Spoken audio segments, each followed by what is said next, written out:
The reason we are standing here today in front of the Chinese embassy is because my country has been occupied by the CCP for decades with no freedom of rights, freedom of speech, and freedom of religion.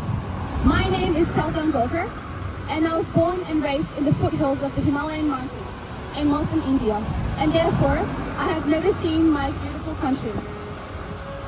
Tibet, which is also known as the roof of the world, was illegally occupied by Chinese Communist Party in 1959.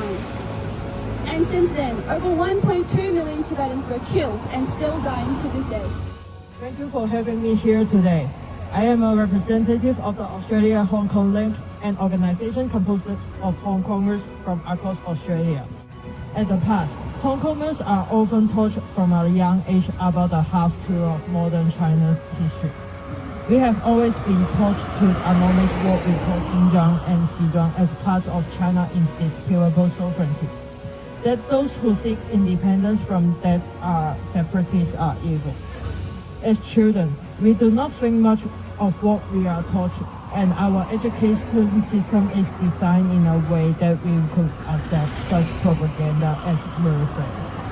However, as we witness fundamental changes and deterioration caused by the CCP in our beloved home city of Hong Kong over the past year and a half, it has come to Hong Kongers' realization that what we have been taught was in fact mere half-truth or even lies. While we were taught about the unfair treaties China was forced into seizing and leasing Hong Kong, we were never taught about the unfair treaties and forced occupations China has exerted on East Turkestan or Tibet. Now we are living in Australia, but as a student of MU, I can say that the persecution from the Chinese government, the Chinese regime, already stretched in this country on our campus. I talked to some of my Hong Kongers friends and Tibetan friends. They are telling me that during their tutorial in NU, they are forced to recognize their Chinese rather than Hong Kongers, rather than Tibetans. So even in Australia, our freedom of speech, our freedom of academics is impaired severely by this regime. It's been over 7 decades since Tibet's occupation, and we're still going strong. And we will never give up, because in the end, the truth will prevail. As the saying goes, 100 mice are scared of one cat. So no matter how strong the CCP is, the one they're really scared of is us. Lastly, there will be a day when we all go back to Tibet proudly. Together!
While we are here today, I would like to thank the Australian public and the member of the Australian Parliament, the both sides of politics, for supporting the Magnitsky Act and passing this proposal to the Parliament.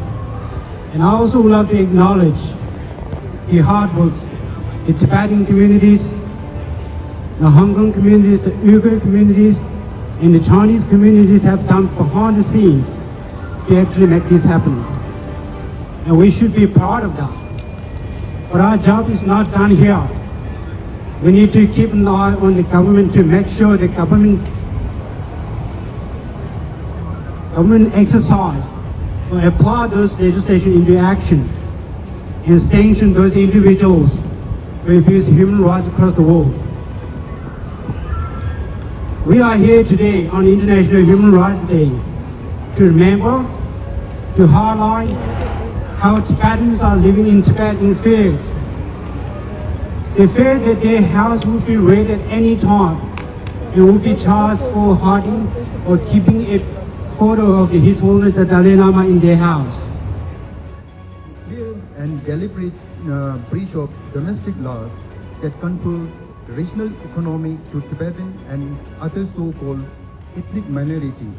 The Chinese party state is actively undermining Tibetan cultural identity to better facilitate Tibetan assimilation into the notion of a single Chinese race.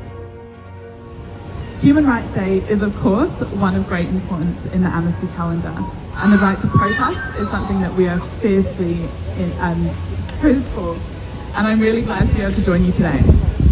Amnesty International stands in solidarity with Tibetan people across the world, and we condemn the actions of the Chinese government, especially when it comes to human rights violations. The Chinese government has continued to increase repression to stay in power in Xinjiang, Tibet and Hong Kong and across the country. As a result, it views the global defence of human rights as an existential threat. It has systemically attempted to reframe human rights and undermined its universality. Amnesty International's research has concluded that the Chinese government has committed crimes against humanity. Good morning. Thank you. I'm not a stranger to any of you, neither you to me. We have met every year either here at the Chinese Embassy. I was expecting to go to the Chinese Embassy where we continuously had our vigil over there over 20 years.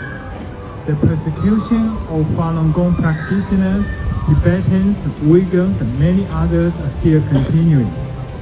In the first 11 months of this year, to incomplete statistics, there were more than 1,000 Falun Gong practitioners sentenced to prison terms, one way or another, for simple reason to persist in their practice of truth, compassion, and forbearance.